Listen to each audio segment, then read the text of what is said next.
நெறைய பேர் எதிர்பார்த்துட்டு இருந்த விகடனோட சர்வே வந்திருக்கு. ரிசல்ட் வந்து நெறைய பேர ஷாக் ஆயிருக்கு அப்படின்னு தான் சொல்லணும்.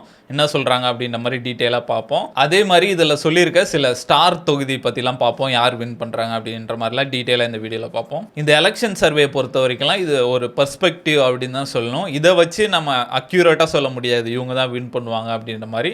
சும்மா இத மக்கள் என்ன மாரி யோசிக்கிறாங்க அப்படின்ற மாரி நம்ம தெரிஞ்சுக்கலாம். இதுவரைக்கும் அந்த சர்வே படிலாம் பார்த்தா, இந்த வாட்டி வந்து டிஎம்கே வின் பண்ணுமோ அப்படின்ற மாரி தான் இருக்கு. அதுவுமே கிளியரா இல்ல. நெறைய சர்வே வந்து ஏடிஎம்கேக்கும் சொல்லியிருக்காங்க. நெறைய சர்வே வந்து டிஎம்கேக்கும் சொல்றாங்க. இது வந்து நெறைய ஒரு இழுபறி இருக்க மாரி நெறைய தொகுதி இருக்கு. யாரு வின் அப்படின்ற மாரி கிளியரா சொல்ல முடியல. இந்த எலக்ஷனை பொறுத்த வரைக்குமே மெயின் ஃபேக்டர் வந்து விஜய் தான். விஜய் வந்து இந்த எலெக்ஷனில் ஒரு இம்பார்ட்டன்ட் ரோல் ப்ளே பண்ணுறாரு. அவரால் கண்டிப்பாக சிஎம் ஆக முடியாது, ஆனால் ஓட்டை நிறைய பிரிக்கிறாரு. இது வரைக்கும் அந்த சர்வேல சில முக்கியமான டாப் சர்வேலாம் என்ன சொல்கிறாங்க அப்படின்ற மாதிரி பார்ப்போம். லோக் போல் என்டிடிவி நடத்துறது முக்கியமானது. அவங்க வந்து டிஎம்கே வின் அப்படின்ற மாதிரி சொல்லியிருக்காங்க. டிஎம்கே வந்து 180லேருந்து 190 சீட்ஸ் வரைக்கும் எடுக்கும், 40% ஓட் ஷேரு. அதே மாதிரி ஆப்போசிஷன் வந்து 38.5 ஓட்ஸ் எடுப்பாங்க அப்படின்ற மாதிரி சொல்லியிருக்காங்க. அதே மாதிரி அடுத்து ஏவிபி லைவ் அவங்க வந்து டிஎம்கே வின் அப்படின்ற மாதிரி சொல்லியிருக்காங்க. டிஎம்கே வந்து 172லேருந்து 178 சீட்ஸ் வரைக்கும் கிடைக்கும்னு சொல்லியிருக்காங்க. ஏடிஎம்கே பொறுத்த வரைக்கும் 46லேருந்து 52 சீட்ஸ் வரைக்கும் கிடைக்கும் அப்படின்ற மாதிரி சொல்லியிருக்காங்க. டிவிகே வந்து 19% ஓட் ஷேர் எடுப்பாங்க அப்படின்ற மாதிரி சொல்லியிருக்காங்க. அதே மாதிரி ஏஎன்எஸ் சர்வே அவங்க வந்து டிஎம்கே வின் அப்படின்ற மாதிரி சொல்லியிருக்காங்க. டிஎம்கே வந்து 180 சீட்ஸ் எடுப்பாங்க, 44% ஓட் இருக்குன்னு சொல்லியிருக்காங்க. ஏடிஎம்கே வந்து 54 சீட் எடுப்பாங்க, 38% ஓட் ஷேர் அப்படின்ற மாதிரி சொல்லியிருக்காங்க. அதே மாதிரி டிடி நெக்ஸ்ட் சர்வே வந்து டிஎம்கே வின் அப்படின்ற மாதிரி சொல்லியிருக்காங்க. அதுக்கப்புறம் வந்து CNN நியூஸ் 18 அவங்க வந்து ஏடிஎம்கே வின் அப்படின்ற மாதிரி சொல்லியிருக்காங்க. டிஎம்கேக்கு வந்து 90லேருந்து 100 சீட்ஸ் வரைக்கும் கிடைக்கும். ஏடிஎம்கேக்கு வந்து 130லேருந்து 140 சீட்ஸ் வரைக்கும் கிடைக்க வாய்ப்பு இருக்குது, 41%. அதே மாதிரி டிவிகே வந்து 2லேருந்து 8 சீட்டு வரைக்கும் கிடைக்கும், 13% அப்படின்ற மாதிரி சொல்லியிருக்காங்க. அதுக்கப்புறம் வந்து ஸ்பிக் மீடியா அவங்க ஒரு சர்வே பண்ணியிருக்காங்க. ரீசெண்டாக அதை பற்றி கூட பேசியிருந்தோம். ஸ்பிக் மீடியா இடம் வளம் 2 பேரும் சேர்ந்து பண்ணியிருக்காங்க. அதில் வந்து ஏடிஎம்கே வின் அப்படின்ற மாதிரி சொல்லியிருக்காங்க. அதே மாதிரி ஐஏஎன்எஸ்னு ஒரு சர்வே, அதில் வந்து ஏடிஎம்கே வின் அப்படின்ற மாதிரி சொல்லியிருக்காங்க. நிறைய சர்வேல வந்து கன்ஃபியூஸ்டாகவே இருக்குது, ஆனால் மோஸ்ட்லி வந்து டிஎம்கே வின் அப்படின்ற மாதிரி சொல்கிறாங்க. சரி, இப்போ ஜூனியர் விகடன் சர்வேக்கு வருவோம். நிறைய பேர் வந்து இந்த சர்வே எதிர்பார்த்தாங்க. போன எலெக்ஷன் வந்து ரொம்ப அக்யூரேட்டாக இருந்தது இவங்களோட சர்வே. ஆனால் அதுக்கு முன்னாடி 2 எலெக்ஷன் வந்து அந்தளவுக்கு அக்யூரேட்டாக இல்லை. இதுக்கு வந்து ஒரு மிக்ஸ்டான ரிவ்யூ தான் இருக்குது ஜூனியர் விகடன் சர்வே பொறுத்த வரைக்கும். இந்த சர்வே படி மொத்தம் சாம்பிள்ஸ் வந்து 93,600 சாம்பிள்ஸ் எடுத்திருக்காங்க. ஒரு தொகுதியிலையும் வந்து 400 பேர்கிட்ட கேட்டிருக்காங்க. வாலண்டியர்ஸ் வந்து ஒரு 500 பேருக்கு மேலே இன்வால்வ் ஆகி எடுத்திருக்காங்க. இது வந்து எப்படி சொல்கிறேன், நான் சொன்ன மாதிரி இது ஒரு பெர்ஸ்பெக்டிவ் தான். மக்கள் என்ன நினைக்கிறாங்கன்ட்டு ஒரு தொகுதியை ஒரு 400 பேர் வச்சு நம்ம கனெக்ட் பண்ண முடியாது, ஆனால் அவங்க மைண்ட் செட்டை தெரிஞ்சுக்கலாம், எப்படி திங்க் பண்ணுறாங்க அப்படின்ற மாதிரி. இவங்க சொல்கிறபடி பார்த்தா டிஎம்கேவோட கூட்டணி வின் பண்ணோம் அப்படின்ற மாதிரி சொல்லியிருக்காங்க. டோட்டல் வந்து 121 சீட்ஸ் எடுத்து வின் பண்ணுவாங்க. இது வந்து கூட்டணி ஆட்சி மாதிரி தான் இருக்கும். ஏன்னா மெஜாரிட்டிக்கு வந்து 118 இடம் வேணும். டிஎம்கே வந்து 97 சீட்ஸ் எடுக்கிறாங்க. காங்கிரஸ் வந்து 10 சீட் எடுக்கிறாங்க. தேமுதிக 4 வின் பண்ணுறாங்க. கம்யூனிஸ்ட் பார்ட்டி 2 சேர்த்து 6 எடுக்கிறாங்க. விடுதலை சிறுத்தைகள் வந்து 3 எடுக்கிறாங்க. மதிமுக வந்து 1 எடுக்கிறாங்க. மொத்தமாக சேர்த்து 121 இடம் வருது. அதே மாதிரி அதிமுக கூட்டணியை பற்றி பார்க்கும்போது அதிமுக வந்து 75 இடம் எடுக்கிறாங்க. பாமக வந்து 3 எடுக்கிறாங்க. டிடிவி தினகரன் 2 எடுக்கிறாரு. பிஜேபி வந்து 2 எடுக்கிறாங்க. புரட்சி பாரதம் வந்து 1 சீட் எடுக்கிறாங்க. இவங்களோட டோட்டல் வந்து 83 வருது. இவங்க சர்வே படி பார்க்கும்போது டிஎம்கே வின் அப்படின்ற மாதிரி தான் இருக்கு. இந்த எலெக்ஷனை பொறுத்த வரைக்கும் 2 முக்கியமான ஃபேக்டர்ஸ் இருக்கு. ஒன்று வந்து எஸ்ஐஆர் பண்ணியிருக்காங்க. இது வந்து ரொம்ப முக்கியமான எலெக்ஷன் சொல்கிறாங்க. நம்ம அந்த புதுச்சேரி, கேரளா அந்த மாதிரி பார்க்கும் போதே தெரியுது ஓட்டு பர்சன்டேஜ் எல்லாம் ஏறி இருக்குது. அதுக்கு முக்கியமான காரணம் வந்து எஸ்ஐஆர். இன்னொரு முக்கியமான ஃபேக்டர் வந்து விஜய். என்னதான் இது வந்து 4 பேருக்கு நடுவில் நடக்கிற போட்டியாக இருந்தாலும் இது வந்து மும்முனை போட்டி அப்படின்ற மாதிரி தான் இருக்குது. நிறைய இடத்துல வந்து டிவிக்கு செகண்ட் வரதை நம்மளால் பார்க்க முடியுது. விஜய் வரதுனால வந்து நிறைய இடத்துல வந்து நாம் தமிழர் வந்து பின்னுக்கு போகிறத நம்மளால் பார்க்க முடியுது. இந்த எலெக்ஷனை பொறுத்த வரைக்குமே விஜய் வந்து ஓட் கட்டராக இருக்கார். விஜய் வரதுனால யாருக்கு லாபம்னு பார்த்தா கண்டிப்பாக டிஎம்கேக்கு தான் லாபம். யாருக்கு நஷ்டம்னு பார்த்தா ஒரு 3 பேருக்கு நஷ்டம். எடப்பாடி பழனிசாமி ஏடிஎம்கே, அதுக்கப்புறம் வந்து என்டிகே சீமானுக்கு நஷ்டம். அதே மாதிரி திருமாவளவன் 3 பேருக்கும் விஜயால் பயங்கர அடி விழுது. அது நம்ம எடப்பாடி தொகுதி வச்சே பார்க்கலாம். எடப்பாடியில் வந்து டிவிக்கு கேண்டிடேட் கிடையாது, வேற யாரோ புது ஆளுக்கு சுயேட்சைக்கு வந்து விஜய் ஆதரவு கொடுத்துருக்காரு. அந்த தொகுதியில் பார்த்தா ஏடிஎம்கேயோட ஓட்டு வந்து அந்த இவங்க கனெக்ட் பண்ண 400ல் வந்து 200க்கு மேலே எடப்பாடிக்கு இருக்குது. டிஎம்கேக்கு கம்மியாக இருக்குது. மற்ற தொகுதியெலாம் பார்த்தா ஓட்டு 3ஆக பிரியுது. டிஎம்கே ஓட்டு அப்படியே இருக்குது, அவங்களோட ஓட் பேங்க் அப்படியே இருக்குது. ஏடிஎம்கேக்கு போட ஓட்டு வந்து 2ஆ பிரியுது. இது வந்து கிளியரா தெரியுது, ஏடிஎம்கே ஓட்டெல்லாம் வந்து விஜய் பிரிக்கிறாரு அப்படின்ற மாதிரி. இந்த ஜூனியர் விகடன் கருத்து கணிப்பு படி டிஎம்கேவோட கூட்டணி 121 சீட்டு, அதுக்கப்புறம் ஏடிஎம்கே கூட்டணி வந்து 83 சீட்டு, தாவேகா டிவிகே வந்து 3 சீட்டு, நாம் தமிழர் 0, இழுபறி வந்து 27 கொடுத்துருக்காங்க. அது எப்படி மாறும்னு நம்ம எலெக்ஷன் டைமில் தான் பார்க்கணும். இன்னும் 3 நாள் தான் இருக்குது, நம்மளுக்கே தெரிஞ்சிடும், வெயிட் பண்ணி பார்த்தா தெரிஞ்சிடும். இவங்க எப்படி பண்ணியிருக்காங்கன்னா ஒரு ஆளுகிட்டே சில கொஸ்டின்ஸ்லாம் கேட்டிருக்காங்க. அதோட ஆன்சர்லாம் பார்க்கும்போது பயங்கர இன்ட்ரெஸ்டிங்காக இருக்குது. இந்த எலெக்ஷனில் வந்து ஆட்சி மாற்றம் வேணுமான்னு கேட்டிருக்காங்க. அதில் வந்து 62% வந்து ஆமாம் ஆட்சி மாற்றம் வேணும்ன்ட்டு, 38% வந்து வேணாம் அப்படின்ற மாதிரி சொல்லியிருக்காங்க. இந்த சர்வே படி ஓட் பெர்சன்டேஜ் வைஸாக பார்த்தா டிஎம்கே வந்து 36% எடுக்கிறாங்க, ஏடிஎம்கே வந்து 33%, டிவிகே வந்து 27%, நாம் தமிழர் வந்து 3% எடுக்கிறாங்க, மற்றவர்கள்லாம் வந்து 1%. இதில் என்ன இடிக்குதுன்னா டிவிக்கே தான் இடிக்குது, 27% எடுக்கிறாங்க. ஆனால் சீட்டு பார்த்தா 3 தான் இருக்குது அப்படின்ற மாதிரி இருக்குது. நிறைய தொகுதி வந்து இழுப்பறியில் இருக்குது அப்படின்ற மாதிரி சொல்கிறாங்க. நம்ம அதில் கரெக்டாக சொல்ல முடியல எவ்வளோ வின் பண்ணுவாங்க அப்படின்ற மாதிரி. அடுத்து ஒரு முக்கியமான கேள்வி, எதிர்கால தமிழ்நாட்டில் வந்து யார் ஒரு முக்கியமான லீடராக இருப்பா அப்படின்னு கேட்டிருக்காங்க. அதுக்கு வந்து விஜய் வந்து 47% கொடுத்துருக்காங்க, ஸ்டாலினுக்கு வந்து 24%, எடப்பாடி பழனிசாமிக்கு வந்து 14%, சீமானுக்கு வந்து 9% கொடுத்துருக்காங்க, அண்ணாமலைக்கு வந்து 1%, அதுக்கப்புறம் திருமாவளவனுக்கு வந்து 0.83%, அதுக்கப்புறம் அன்புமணி ராமதாஸ்க்கு வந்து 0.3% கொடுத்துருக்காங்க. அடுத்து ஒரு முக்கியமான கேள்வி, தமிழ்நாட்டில் அடுத்து சிஎம்ஆ யார் வரணும்னு கேட்கும் போது விஜய்க்கு வந்து 44% கொடுத்துருக்காங்க, ஸ்டாலினுக்கு வந்து 28%, எடப்பாடி பழனிசாமிக்கு வந்து 25%, சீமானுக்கு வந்து 3% கொடுத்துருக்காங்க. இன்னொரு முக்கியமான கேள்வி இருக்குது, இதை வச்சே நம்ம தமிழ்நாடு அரசியலை புரிஞ்சுக்கலாம். என்ன கேட்குறாங்கன்னா, இப்போ விஜய் வந்து இந்த வாட்டி எலெக்ஷன் வரல, யாருக்கு ஓட்டு போடுவீங்கன்னு கேட்டிருக்காங்க. அதுக்கு டிஎம்கேக்கு வந்து 20%, ஏடிஎம்கேக்கு வந்து 27%, நாம் தமிழருக்கு வந்து 30%, பிறருக்கு வந்து 20%. இதில் கிளியராக தெரியுது நாம் தமிழர் ஓட்டு எல்லாமே இப்போ டிவிக்கே போயிடுச்சு அப்படின்ற மாதிரி. இந்த சர்வே படி பார்க்கும்போது டிஎம்கேவோட கூட்டணி வந்து வின் பண்ணும் அப்படின்ற மாதிரி சொல்லியிருக்காங்க. என்ன ரிசல்ட் வரும்ன்ட்டு நம்ம மே 4 அன்றைக்கி தான் பார்க்கணும். இந்த எலெக்ஷன் டைம் வந்தாலே இந்த மாதிரி நிறைய பேர் வந்து பல சர்வே ரிலீஸ் பண்ணிட்டு இருப்பாங்க. ஏன் லயோலா காலேஜ் ஒரு சர்வே எடுப்பேன்னு சொல்லுவாங்க, அது பயங்கர ஃபேமஸ் ஆனது. அதே மாதிரி ரங்கராஜ் பாண்டியன்லாம் சர்வே எடுப்பார். இப்போ பத்தாத குறைக்கு யூடியூப் சேனல் வச்சுருக்கவன் எல்லாருமே ரோட்டில் போயிட்டு நீங்கள் யாருக்கு ஓட்டு போடுவீங்கன்னு 4 தலைவர்கள் ஃபோட்டோ வச்சு சும்மா கவுண்டிங் மாதிரிலாம் போட்டுட்டு இருக்கானுங்க. அது ஒரு காமனான விஷயம் தான். ஆனால் அதை வச்சு ரிசல்ட் அதே மாதிரி தான் இருக்குமான்னா கண்டிப்பாக இருக்காது. ஏன்னா நம்ம கவுண்டிங் அன்றைக்கே பார்த்தா பயங்கரமாக இருக்கும். காலையில் ஒரு கட்சி லீடிங்கில் இருக்கும், மத்தியானம் அப்படியே திரும்பி வேற ஒரு கட்சி லீடிங்கில் போயிட்டு இருக்கோம். அதனால் அதை நம்ம அந்த லாஸ்ட் மினிட் அந்த கடைசி கவுண்டிங் வரைக்கும் எதுவுமே சொல்ல முடியாது. பட் இந்த கருத்து கணிப்புலாம் வந்து அந்த கட்சிக்கு ஒரு ஆறுதலாக இருக்கும். ஓகே, மக்கள் மனசில் நம்ம இப்படி இருக்கோம் போலன்னு. இந்த விகடன் சர்வேவும் ஏன் அவங்க ரொம்ப ஸ்பெஷலாக சொல்கிறாங்கன்னா, அது வந்து இப்போ இந்த ரீசன்ட் டேஸில் எடுத்தது, இந்த எலெக்ஷன் வர ஒரு 4 நாளுக்கு முன்னாடி எடுத்தனால மக்களோட மைண்ட் செட்லாம் இப்போ இப்படி தான் இருக்குன்றாங்க. இந்த விகடன் சர்வேவும் பார்த்தீங்கன்னா ரொம்ப நார்மலாலாம் எடுக்கல, ரொம்ப ஸ்ட்ரிக்டாக தான் எடுத்திருக்காங்க. ஒருத்தங்க கிட்ட சர்வே எடுக்கிறாங்கன்னா அவங்க மொபைல் நம்பர்லாம் கலெக்ட் பண்ணி பின்னாடி பேக் அண்ட் டீம்லேருந்து கால் பண்ணி கேட்குறாங்களா, இந்த மாதிரி உங்கள் நம்பர் இருக்குது, நீங்கள் சர்வே அட்டன் பண்ணீங்களா அப்படின்லாம் அவ்வளோ ஸ்ட்ரிக்டாக செக் பண்ணி தான் இந்த போலே வந்து ரிலீஸ் பண்ணியிருக்காங்க. ஆனால் சொன்ன மாதிரி மேக்ஸிமம் எல்லா சர்வேலையும் பார்த்தோன்னா டிஎம்கே தான் ஆட்சிக்கு வருன்ற மாதிரி எல்லா மேக்ஸிமம் சர்வே அப்படி தான் சொல்லுது. அதுவே நமக்கு ஒரு சந்தேகமாக இருக்குது, ஒரு வேளை வந்துருவாங்களோ அப்படின்ற மாதிரி. அதே மாதிரி நிறைய கவர்மெண்ட் அஃபீஷியல்ஸ், இந்த கவர்மெண்ட்டில் ஒர்க் பண்ணுற எல்லாருக்கிட்டையும் கேட்டால அடுத்த வாட்டி டிஎம்கே தான்ப்பா, அது கன்ஃபார்ம் தான் அப்படின்ற அளவுக்கு அவங்களும் சொல்கிறாங்க. அது எந்த அளவுக்கு மாற்றத்தை உண்டாக போகுதுன்னு தெரில. அதே மாதிரி விஜய் ஃபேக்டர் வந்து கண்டிப்பாக இந்த வாட்டி வந்து ஒரு பயங்கர ஃபேக்டர் தான்.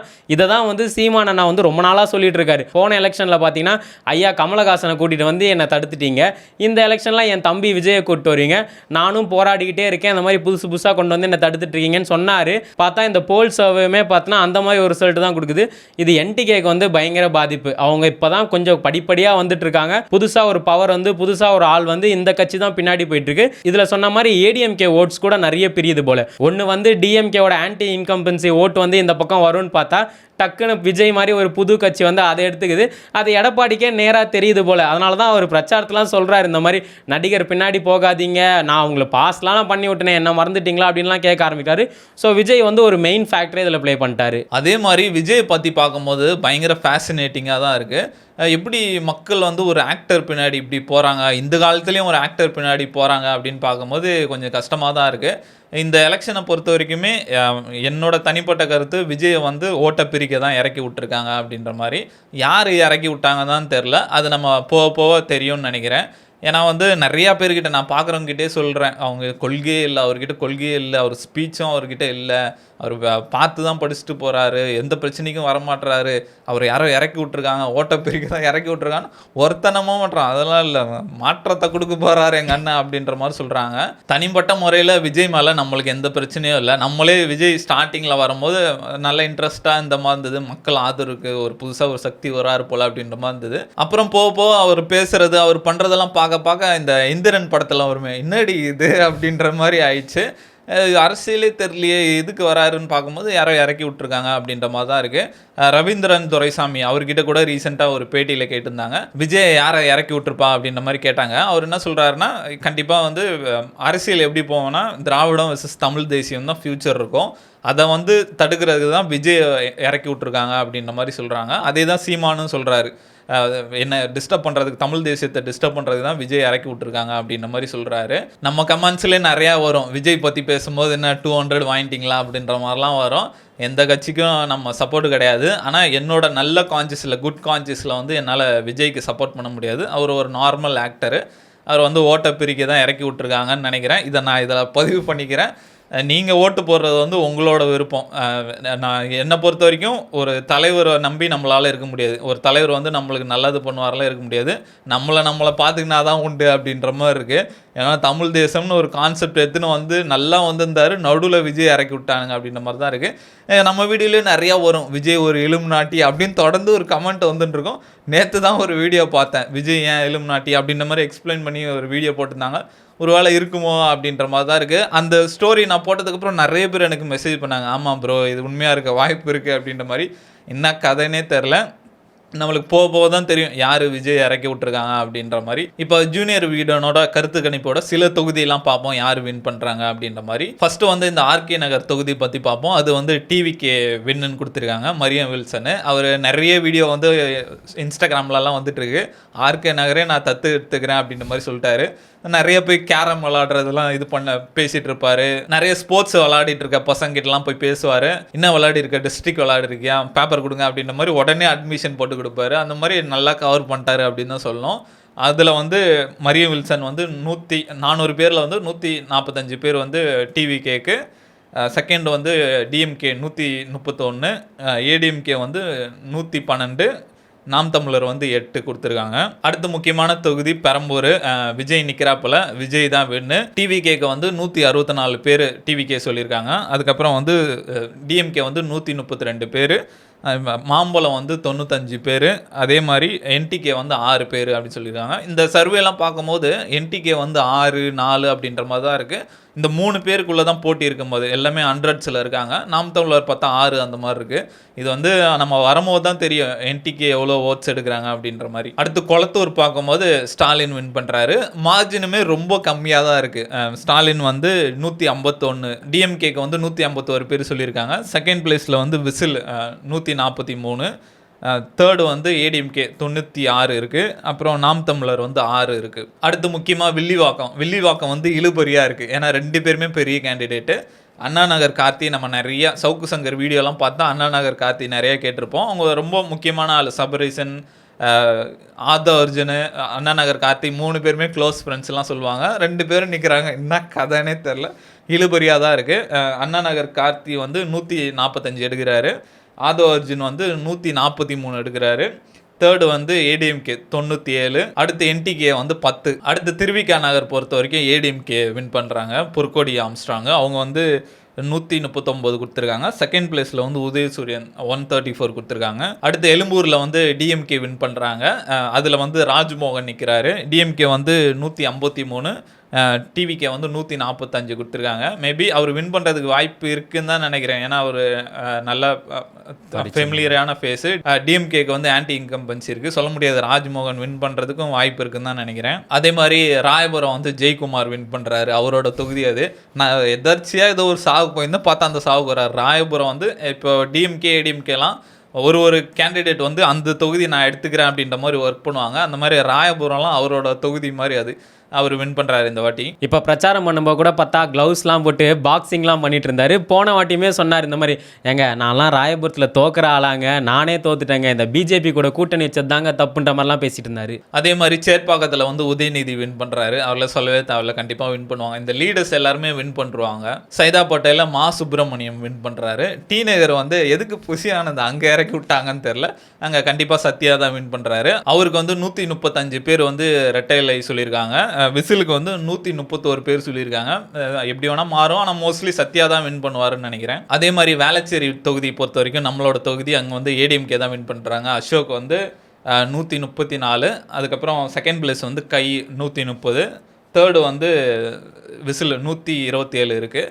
நம்ம நிறைய சர்வேல பார்த்துட்டேன், நம்மளுக்கு கிரவுண்டில் ஒரு பார்த்தாலே தெரியுது அசோக் தான் வின் பண்ணுவார் அப்படின்ற மாதிரி. நான் ஸ்டார்டிங்லேயே சொன்ன மாதிரி எடப்பாடியில் வந்து எடப்பாடி பழனிசாமி தான் வின் பண்ணுறாரு. அவர் வந்து 227 பேர் ரெட்டலை சொல்லியிருக்காங்க. செகண்ட் பிளேஸில் வந்து டிஎம்கே வந்து 157, அதே மாதிரி என்டிகே வந்து 9 சீட்டு, 3 பேர் தான் போட்டி. எடப்பாடி வந்து நிறைய ஓட்டு வந்திருக்கு. இதை வச்சு தான் சொன்னேன் டிவிக்கே வரது வந்து ஏடிஎம்கேக்கு தான் நஷ்டம் அப்படின்ற மாதிரி. இந்த சர்வேலே வந்து இபிஎஸ் தான் வந்து 200 பேர் வந்து இபிஎஸ் சொல்லியிருக்காங்க. மற்ற எல்லாருமே 100s அந்த மாதிரி தான் இருக்காங்க. சொல்ல முடியாத ஒரு அதிக ஓட்டு கூட எடுக்கலாம். அடுத்து முக்கியமான தொகுதி கோபிச்செட்டிப்பாளையத்தில் வந்து செங்கோட்டையன் வந்து தோக்குறாரு அப்படின்ற மாதிரி வந்திருக்கு. அவர் தொடர்ந்து ஜெயிச்சிட்டு இருக்க தொகுதி, அதில் வந்து அவர் தோக்குறாரு அப்படின்னு வந்திருக்கு. டிஎம்கே வின் பண்ணுறாங்க. டிஎம்கேக்கு வந்து 133 பேர். செகண்ட் பிளேஸ் டிவிகேக்கு வந்து 127 கொடுத்துருக்காங்க. எப்படி வரும்னு தெரியாது, நம்ம ரிசல்ட் வரும்போது தான் பார்க்கணும். தோத்துட்டாருன்னா மனுஷனுக்கு அசிங்கமாக போய்டுன்ற மாதிரி இருக்குது. அவினாசியில் வந்து பிஜேபி வின் கொடுத்துருக்காங்க. எல் முருகன் வந்து அங்கே வின் பண்ணுறாரு. அதே மாதிரி திருச்சி மேற்கில் வந்து கேஎன் நேரு வின் பண்ணுறாரு. திருச்சி கிழக்கில் வந்து விஜய் வின் பண்ணுறாரு. அதே மாதிரி லால்குடியில் வந்து ஏடிஎம்கே வின் பண்ணுறாங்க. இந்த மார்டின் அவங்க ஒய்ஃபு, தமிழ்நாட்டிலே ரொம்ப ரிச்சஸ்ட் கேண்டிடேட், அவங்க வின் பண்ணுறாங்க. அதே மாதிரி விருதாச்சலத்தில் வந்து தேமுதிகவோட லீடர் பிரேமலதா விஜயகாந்த் அவங்க வின் பண்ணுறாங்க அப்படின்ற மாதிரி சொல்கிறாங்க. அதே மாதிரி முக்கியமான தொகுதி காரைக்குடி, என்னோட ஊர் அது, அதில் வந்து கை தான் வின் பண்ணுது, காங்கிரஸ் தான், மாங்குடின்ட்டு. செகண்ட் வந்து சீமான் இருக்கார். மாங்குடி அவர் வந்து 103 ஓட்டு. செகண்ட் வந்து சீமான் 98. அதே மாதிரி டிவிகேவும் செகண்ட் பிளேஸில் இருக்காங்க, 98 ஓட்டு. டாக்டர் பிரபு வந்து டிவிகேல ஒரு முக்கியமான ஸ்டார் கேண்டிடேட்டு. அவங்க அப்பாவும் ரொம்ப ஃபேமஸான ஆள். ரொம்ப டஃப்பான தொகுதி தான் காரைக்குடி. இதுலையாவது அண்ணன் சீமான் வருவாரான்னு பார்த்தோம். இது டவுட்டு அப்படின்ற மாதிரி தான் இருக்குது. நம்ம May 4 தான் தெரியும் எந்த அளவுக்கு இருக்குது அப்படின்ற மாதிரி. நிறைய கிராமங்கள்லையுமே எனக்கு தெரிஞ்சவங்களாம் ஸ்டோரி போடுறாங்க. அங்கே நிறைய பேர் சின்ன சின்ன பசங்களாம் வந்து டிவிகே அப்படின்னு சொல்லிட்டு இருக்காங்க. என்ன நடக்கும் நம்ம வெயிட் பண்ணி தான் பார்க்கணும். அதே மாதிரி மதுரையில் வந்து சுந்தர்சியும் பிடிஆரும் மோதுனாங்க. அதில் வந்து பிடிஆர் வின்னு அப்படின்ற மாதிரி சொல்கிறாங்க. அதே மாதிரி போடி நாயக்கனூர், அதில் வந்து டிஎம்கே வின் பண்ணுறாங்க. ஓபிஎஸ் அவர் வின் பண்ணுறாரு. அதே மாதிரி சாத்தூர் வந்து இழுபறின்னு கொடுத்துருக்காங்க. அது வந்து பிஜேபியோட தலைவர் நயனா நாகேந்திரன் நிற்கிறாரு. அது வந்து இழுபறியாக இருக்குது. அதில் வந்து அவருக்கு தாமரைக்கு வந்து 180, டிஎம்கேக்கு வந்து 147 கொடுத்துருக்காங்க. இன்னும் நடக்கும், நம்ம வெயிட் பண்ணி தான் பார்க்கணும். அதே மாதிரி விருதுநகரில் வந்து விஜய் பிரபாகரன் தேமுதிக வந்து வின்னு அப்படின்ற மாதிரி கொடுத்துருக்காங்க. இதெல்லாம் தான் சில முக்கியமான தொகுதிகள். நிறைய இதில் வந்து ஜூனியர் வீடு வந்து டிஎம்கேக்கு சாதகமாக தான் கொடுத்துருக்காங்க. இந்த கருத்து பணிப்படியெல்லாம் நிறைய விஷயம் இருக்குது. இதில் வந்து நிறைய ஃபண்டிங்லாம் வரும், பொலிட்டிக்கல் பார்ட்டிலாம் ஃபண்டிங் பண்ணுவாங்க. இதில் வந்து டிஆர்பி சம்மந்தப்பட்ட விஷயம் இருக்குது. இப்போ மக்களோட மைண்ட் செட் எப்படி இருக்குது அப்படின்ற மாதிரி இருக்குது. இதை வந்து நம்ம 100% அக்யூரேட்டாக எடுத்துக்க முடியாது, ஓரளவுக்கு கெஸ் பண்ணலாம் இப்படி போகுது அப்படின்ற மாதிரி. இது வரைக்கும் அந்த சர்வே படிலாம் பார்க்கும்போது டிஎம்கே அப்படின்ற மாதிரி தான் இருக்குது. இன்னும் 2 நாள் தான், வெயிட் பண்ணி நம்மளே பார்த்து தெரிஞ்சுக்கலாம். இந்த வாட்டி எப்படி வரும்னு தெரில. ஆனால் இந்த வாட்டி வந்து ஒரு மெஜாரிட்டியாக இல்லாமல் ஒரு கூட்டணி ஆச்சு அப்படின்ற மாதிரி தான் இருக்கும்னு நினைக்கிறேன். இந்த வாட்டி வந்து விஜய் வந்து ஒரு டிஸ்டர்ப்டே பண்ணி விட்டாரு. என்ன நடக்குதுன்னு நம்ம வெயிட் பண்ணி பார்ப்போம். இந்த ஜூனியர் விகடன் சர்வே பற்றி நீங்கள் என்ன நினைக்கிறீங்க? அதே மாதிரி யார் இந்த வாட்டி வின் பண்ண போகிறா அப்படின்னு நீங்கள் என்ன நினைக்கிறீங்கன்றத கமெண்ட்டில் சொல்லுங்கள்.